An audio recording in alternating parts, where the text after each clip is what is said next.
Hey there, and welcome into today's video. I hope that you are doing great today. What I wanted to share with you is an Instagram Live that I did together with my friend Clarissa Christensen. Earlier this week, I was able to do a Instagram takeover for our partners over at Catholic Match. They've been big supporters of this channel and the podcast, and it was a blast to go pretty much talk to a bunch of Catholic singles all day. It's not as weird as it sounds. I'm happily married, I promise.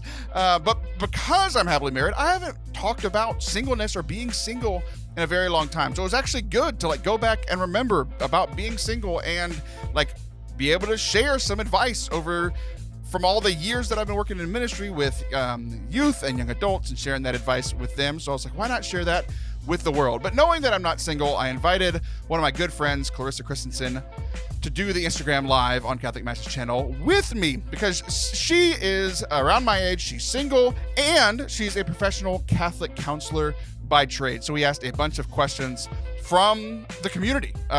Things like, how do I deal with being single in the holidays and I feel kind of lonely? How do I know when to start talking about marriage?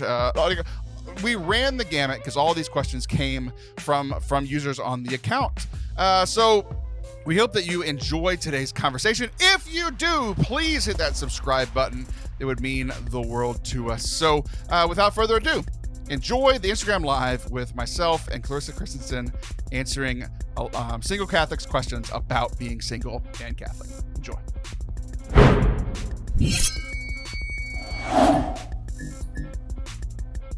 How's it going? I'm good. How are you? I'm doing great. I was just introducing what we're doing. I was just about to introduce you, so it's perfect timing.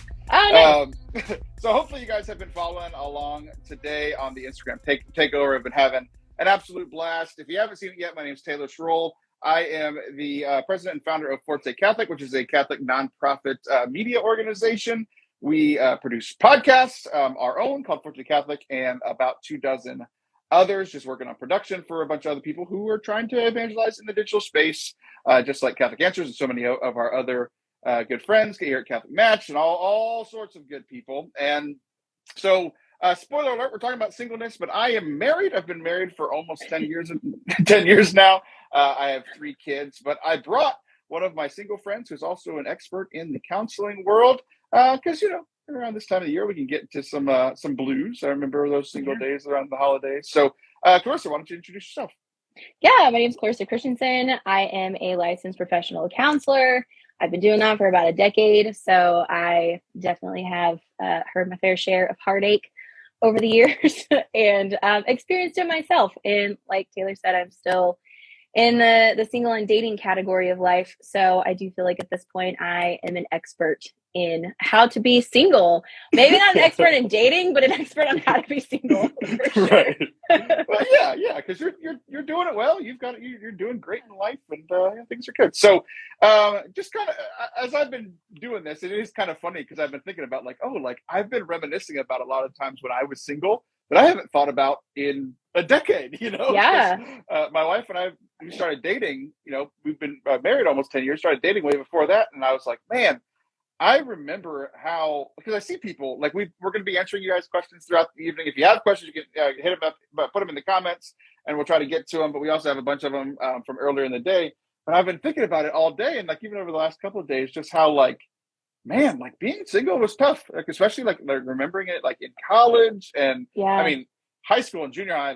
For me in junior high, I don't think girls bullied me. I wasn't talking to girls, and then high school, I was really kind of awkward at the beginning and then kind of came into my own towards the end, started dating. And then in college, it was just kind of all over the place until I met my wife. So, yeah, I have I was definitely the bullied kid, the little chubby outcast. I had my glow up a lot later in life, last year. Yeah. So, I know that excluded life pretty well, but I actually have an interesting story of I was engaged when I was 21, broken engagement, and then spent you didn't know that.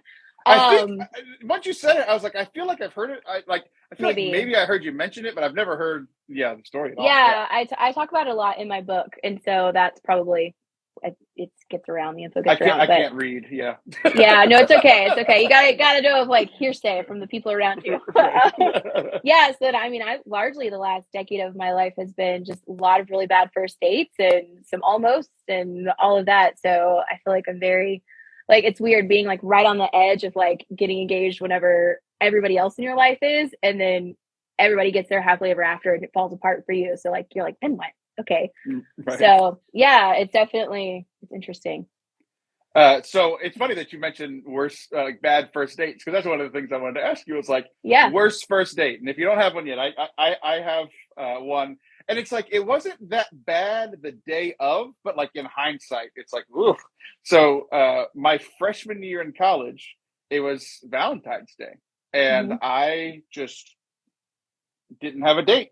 And I was really sad. And like, I think it was either the night before Valentine's Day or like actually Valentine's Day.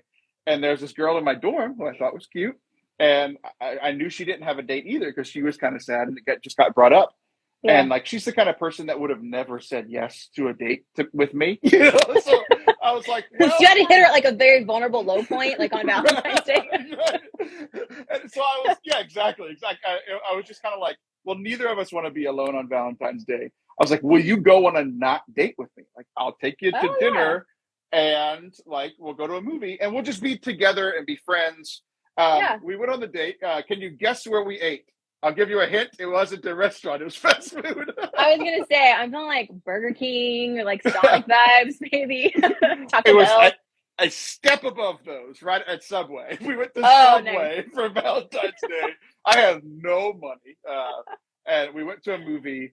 And in hindsight, looking back, it's like you can't go to Subway for like a first. It wasn't a date, but you know what I mean. Like, I can take my wife to Subway now. What do we care? But like, looking back on it now, it's super awkward because the next year I was dating her best friend, who's now my wife. Oh my gosh, that's amazing. The last Valentine's I went on that wasn't with my wife was with her best friend. To Subway. Like you can't like have that story without ending at Subway. Right. Which is why it didn't work out with her. Yeah. Wow. Okay, so where's first date? So I have one that's really quick, just because you mentioned Valentine's Day. I actually got ghosted on Valentine's Day. Should have been a first date. Never showed up, but my friend was a bartender. So he's like, I'm going to give you all the drinks you want. I was like, oh, score. Okay. So I just ended up hanging out with my bartender friend all night. I think a few other friends showed up, which was great. So that really wasn't a terrible experience. But I think a few years ago, I was talking to this guy. He was really great. We talked for a few weeks. He was coming through town. I was like, yeah, let's go to mass and like go to brunch and, just kind of like, we planned the morning together. It was like a weekday. And he was coming through town the night before. He's like, well, let's just meet. Like, let's just go grab a drink real quick. Just get the initial like meeting over with so it's not weird tomorrow. He was like, he did not look at all like his pictures. He like said he was like not drinking, but then he ordered a drink. And like, it was just, everything was so like, it was 20 minutes. It was a 20-minute long date. And all he did was complain the whole time. And I was like, yeah, so you seem tired. Are you ready to like go to your dad's house? And he was like, yeah, like I've been driving a long time. And so I probably should. I was like, that's a good idea. Okay. And then he texted me like, when he got to his dad's house, was like, yeah, like this isn't gonna work. You're not what I thought you were. And I was like, that was projection, maybe. You got out of that one, yeah. I dodged a bullet for sure. And I like went home. I was like eating Whataburger, sitting in the middle of my living room floor, contemplating all my life choices up until that point. Which is like, that's probably best. Yeah, for sure. Okay, let's get to some of the questions. Let's share some more stories as we go along. But these are the questions that you guys submitted throughout the day. So, and we'll share our expertise, like you, expert at being single, and expert at the counseling stuff, because we have some that are some pretty heartfelt questions. And then me, I've been working in youth ministry and young adult ministry most of my life, so I have been helping people through this the single periods that have been tough. So, like I shared some advice on that on on an Instagram reel earlier on the Catholic Match channel if you guys want to check that out. But starting it out, what's a good way to cut off what's a good way to cut off dating everyone else so you can be exclusive with someone? And like, wow, like I never had this problem. Like I could never convince one girl to like me more at a time. Yeah. Oh my gosh. Well, now specifically in the realm of online dating, I feel like most people are talking to several people at once. Like Sure, that's just sure. normal because you never know who's going to catfish you, who's going to ghost you, like who's actually going to like want to continue and like meet up, like you don't know. And so I think it's very normal whenever you're online to be just chatting with several people. I think you say just that to whoever you are not interested in pursuing. You can just say, I think honesty from a girl, I was just talking about this with a couple of other lady friends of mine, that we appreciate the directness, because if there's any room for a misinterpretation, we're going to misinterpret it. We're going to read more into it when we're desiring something with you.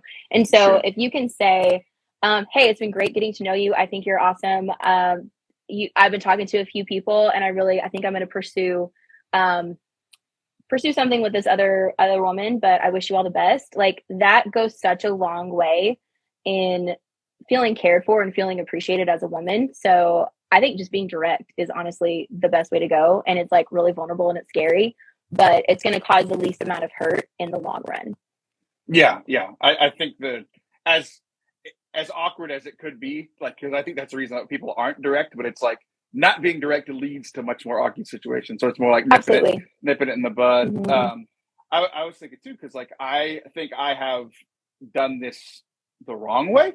Like when I started dating my wife in sophomore year of college, and like I had dated a few other girls like my freshman year, and like one that was just kind of like on again, off again, like something never really dated, but we're always flirting together. Like we were like almost dating like throughout the whole year. And then I remember like how like kind of awkward it was, and I what I did is I didn't tell her anything. I just was like, I'm dating her now, you know. And it was like, but which like I mean it's different because we were all like at school together, you know. But yeah, so I think definitely learning the lesson from the past. It's like, yeah, I probably should have been a bit more direct, and then maybe then the week before my wedding, that person wouldn't have told me that it should have been her 7 days before I got married. Oh, that's don't see do what I'm saying with like women feeling like the door's left open. Right. Don't do that. Direct. Close, firmly close, deadbolt the door shut. Okay. This one's interesting. How long should you be dating before you discuss marriage? Yeah, so I think that the sooner the better to start talking about these deal breaker type items on your list. Like, what are you looking for? Know what you're looking for, and don't be afraid to go and find that. And I feel like there's a lot of times, I can't really speak for women, but I feel like a lot of times, or I can speak for women and not men. A lot of times we're like, oh, okay, this guy's actually interested in me. Like, I need to hang on to them. And it's like, well, don't worry about hanging on to them if they're not worth your time.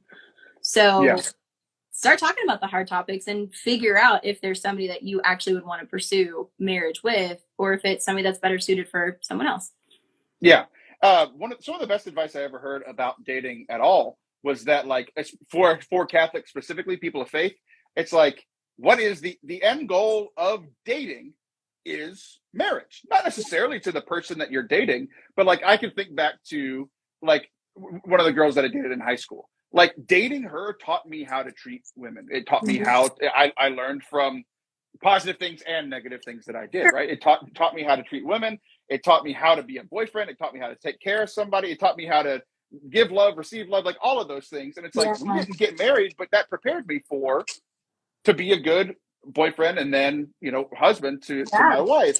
And then like, I remember like when my wife and I started dating, it was like, we were in our young 20s, and I was like we started talking about it pretty quick. Not like we weren't the kind that was going to get like engaged right away, but we were like, if we're going to do this, like we want to be pretty serious about it. And like before I brought up marriage, like I brought up like, what are your thoughts on kids and family? Like you were saying, like the things that were important to me, because it's like if somebody was like, oh, I don't want any kids, I'm like, well, I kind of do, you know, like that sort of thing. So, but yeah, just kind of getting back to the original question of like, when should you talk about it? I think when you're young, if you're younger, patience is a good thing. I know for like it happened to me, and actually, ironically enough, two of my friends that didn't know each other but both knew me started dating through Catholic Match, and they had started like they were getting pretty serious pretty quickly.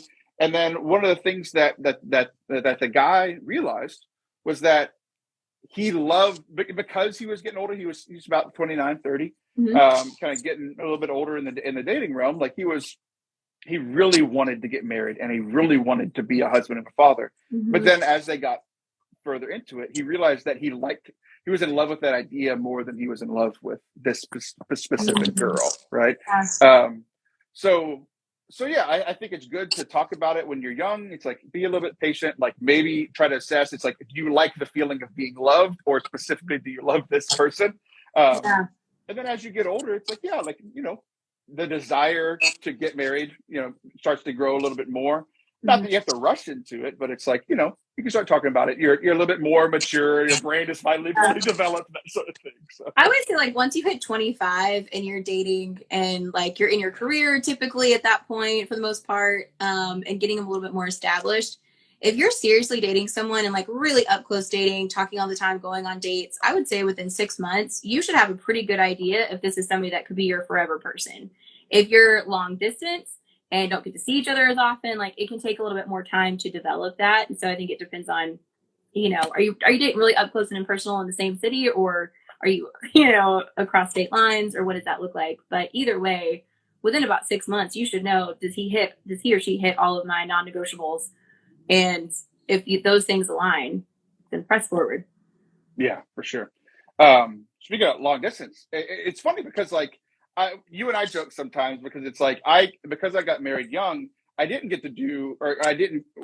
do a lot of the things like online dating. Like, wasn't a thing when I started dating. Like, here we are on an online dating site. You and I, we talked about, you did speed dating a few months ago. I did. I feel like I would have crushed it at speed dating. Never did it. I'm happily married, but it's like, that's one of the things I wish I could have done before I got married. And but my wife and I, one of the things that I think has some similarities with online dating now is, you just mentioned it. My wife and I were long distance for 2.5 years. We started dating, and then she moved to Florida to go to a different university. I didn't know that. Yeah, we were together for 2 months, and she's like, peace. And I was like, this isn't a good sign, but it worked out. Yeah. But yeah, like, we had to, like, all we had, it was a kind of a blessing. It sucked that we weren't together, but it was kind of a blessing that we weren't together all the time because of reasons. And like, she was all the way across the country. Like, all we had was talking. So we would just have conversations. We really got to know each other deeply in those 2.5 years. And it was like, it gave us a pretty good timeline for getting married, because it was pretty natural. Like, hey, once we're able to live in the same city, that's when we'll get married, Absolutely. Yeah. But you get to have all those hard conversations in the meantime. Yeah, for sure. So you gotta tell me about this speed dating thing. I see it on movies and stuff. I think I saw it in Hitch, and I was like, this looks like so much fun. So I think it could, I was gonna say, in this realm of what I did, you didn't miss anything.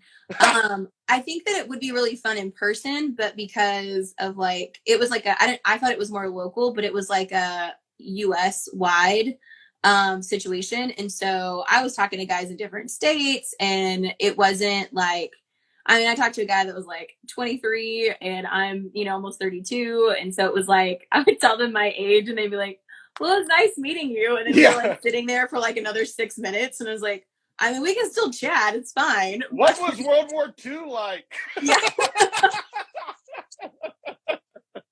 I remember when I had a dinosaur. That was fun. Like, that's really what I felt like. And they're like, oh, okay, like, you're kind of old. So it was, it was interesting for sure. But I think like in person, it would have been a lot nicer, just because you can see a little bit more of the person. Like, it was, it was literally like chest up is all you got of, and it was really fast, and obviously, but yeah, so it was fine. It's one of those things where I'm like, I'm glad I can say that I did it, but definitely wouldn't recommend it. Not in that at least. Yeah.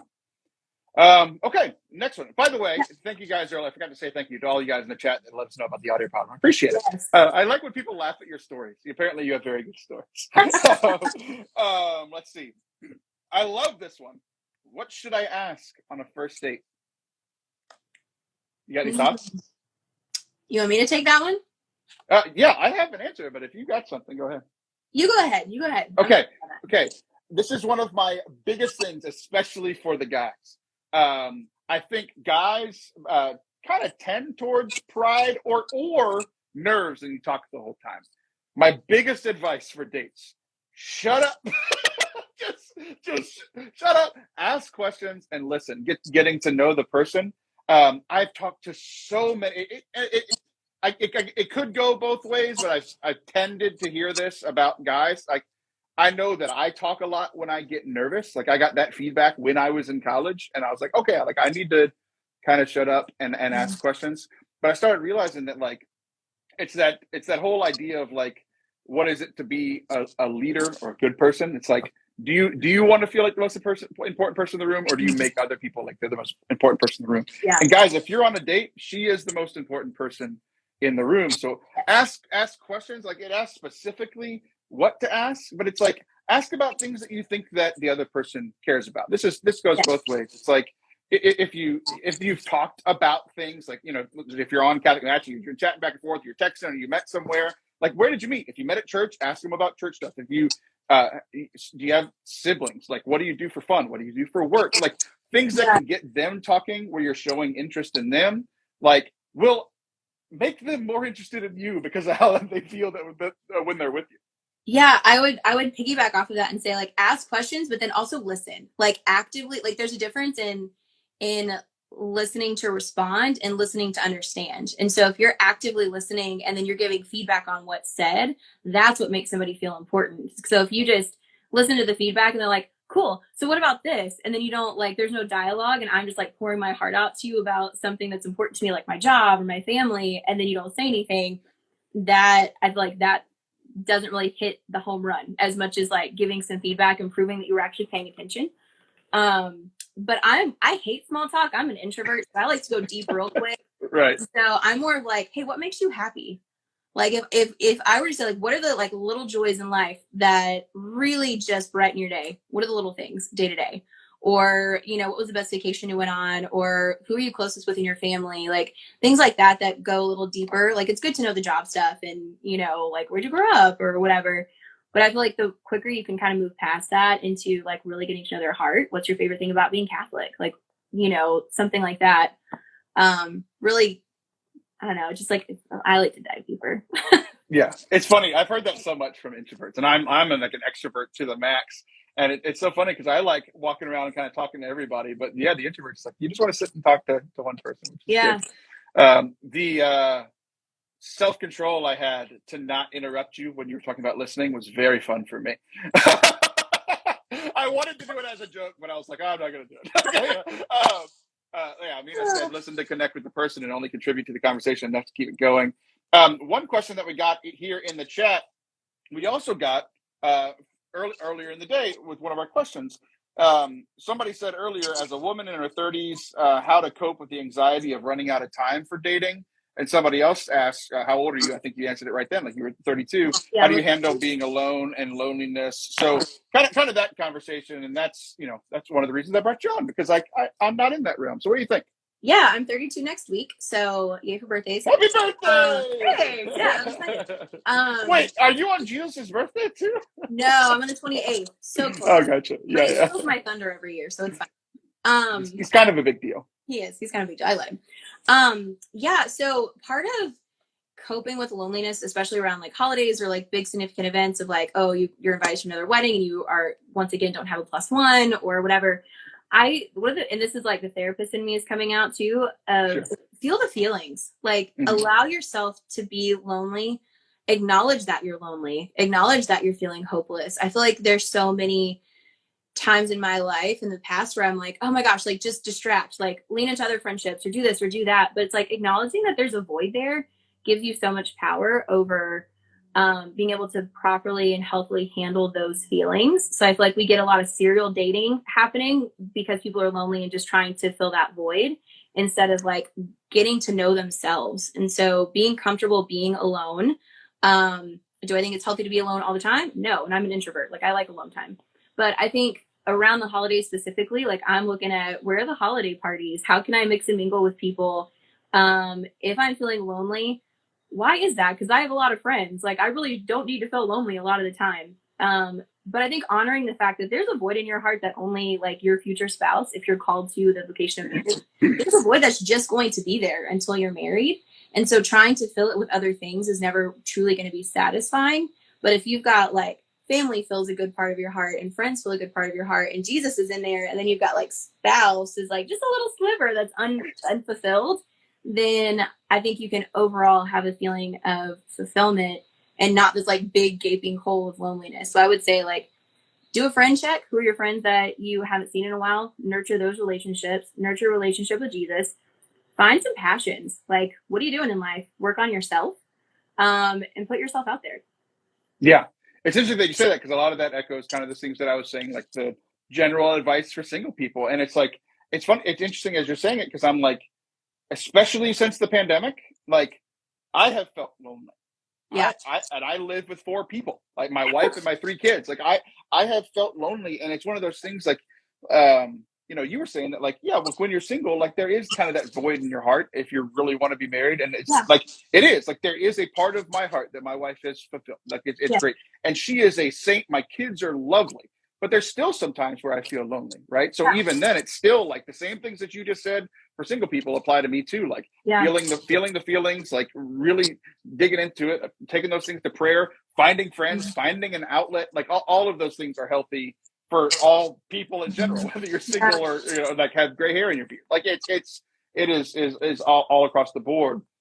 And then, yeah, like you said, the friends thing, like that helped a lot. Like just the, like, kind of one of those, like, we're all in this together kind of things. Like I one of my best friends here in town is a single young lady that would love to be married. And like, one of my favorite things is to like try to set her up. And she's always like, no, you know, like whatever. And, but like, I like to reach out to her around times like this. Like, hey, do you want to come over and like watch a Disney movie with our family? You know? So, but just spending time together. Like I remember being like, me and all my loser friends in high school were all single. College, kind of same thing. Like we were very rarely dating a lot as a group. So, yeah, that friends thing was big for me, especially as an extrovert. But I know that this season is hard for people, family, friends, you know, seeking it out, because I think a lot of times if you don't seek it out, then you are alone, and then it feels even worse, you know?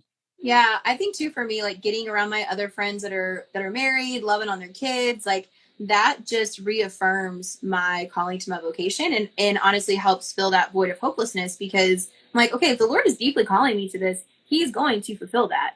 At some point, it just takes patience, and it sucks and you're frustrated. You're like, I want this now. I wanted this 10 years ago. But for whatever reason, the Lord said no. And sometimes that's a hard pill to swallow. But being around people that can reaffirm my calling and my vocation is huge as well. Yeah. All right. Well, we've got a couple more. We talked about the holidays.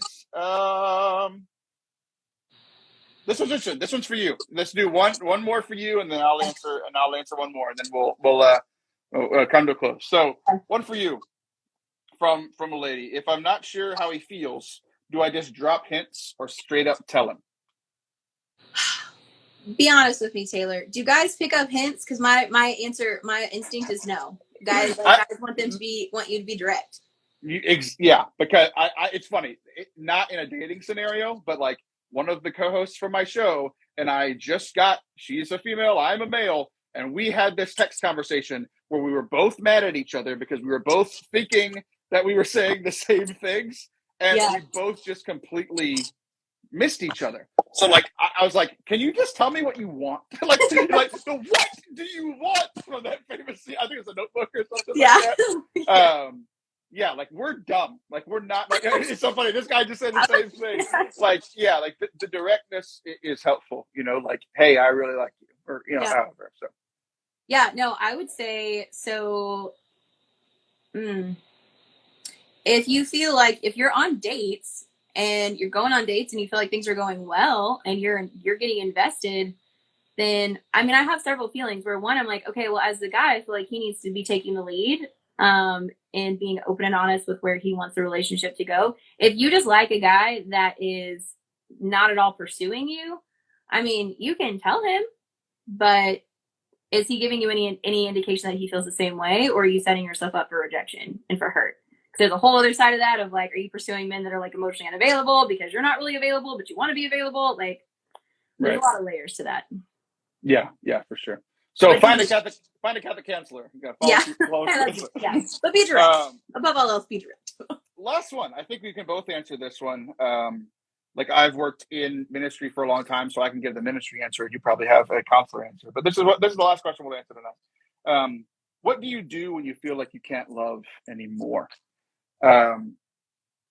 It's interesting because like the first thing that I think about, honestly, is my relationship with God. Like the pandemic was rough for my spiritual life, like especially at the beginning. Like I felt depressed for the first time really in my life for like a long period.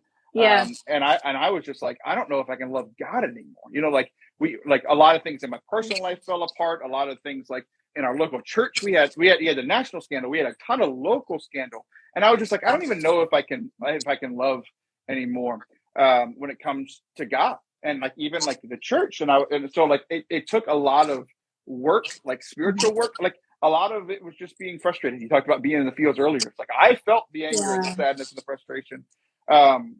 But over time, like a lot of the same things you talked about earlier, like I took it to prayer and I took it to being angry and I took it to talking with like close friends who I knew were like very solid, like spiritually, like human formation, spiritual formation. And it really did, like, you know, in Revelation, it says like, return to your first love. Like it is kind of like we're coming back to something that we first loved. And then I think ultimately, like it's kind of a hard decision, but it's like love ultimately is a choice.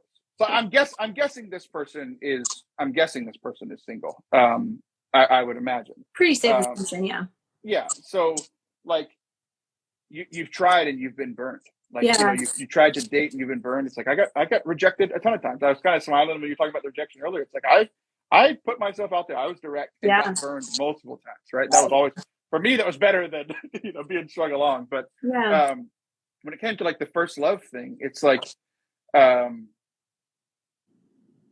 returning to like what you know. For single people, it's like love is ultimately a choice, right? We have to choose to love, despite the bad things that have happened to us before. Like there might have been some truly bad things, but like, love is ultimately a choice. We need help with that choice if you're in this situation, from God, from friends, from time, from healing. But yeah, like ultimately it's like, yeah, we've been hurt before, but that, like, just because somebody has hurt you in the past doesn't mean you need to keep letting yourself be hurt and like go through the healing and then try to put yourself out there again. What do you think? Yeah, I'm going to take the counselor approach to that. Because what I am reading between the lines and what I hear in that question is, what do I do when I feel like I can't take the risk anymore? And when I'm not willing to risk putting myself out there for love, to be loved or to be rejected? Because really, I feel like it's not about, I can't love anymore. It's that I've loved so many people so many different times and I've gotten burned. And I don't feel like I can be burned anymore. And so what that tells me is there's some wounds that need to be healed. And it's probably better to put a pause on dating. I've been dating fast a couple different times, or just was very intentional about like getting off of online dating and only meeting people in person because I didn't like who I was when I was online dating, and then doing some healing and then returning back to it and all of that. And so I think that points to maybe some past wounds even, but definitely like it sounds like some wounds. Yeah, for sure. So a lot of stuff there, finding healing with God, counseling, good friends, good conversation, good people that can be around you, support you whenever you're feeling like that. So we could go on forever. We had some more questions. We just kind of running out of time here, but I want to thank you guys for joining. Clarissa, I want to thank you. It's nice to talk to you. We talked on the phone while I was on a walk like 2 months ago, and it's nice to catch up with you again here. Thanks for sharing your expertise with us. Absolutely. It was so much fun. Yeah, for sure. Guys, we're closing down the live. We're about to come to a close on this whole Instagram takeover. We hope that you guys have enjoyed it. On the next, I'll put it up in the story, but go follow Clarissa as a friend. If you think she's cute, if you need some counseling, like there's all of the options there. Go give Clarissa a follow. Hey, Alex. And then, I'll put some for me too. And yeah, if you're feeling lonely, ultimately go to God, find some friends, stick with family. We'll be praying for you guys throughout this holiday season, as you know, Advent, Christmas, all New Year's, all of the things. So, guys, thanks for joining us today. Clarissa, you're the best. Bye. Bye.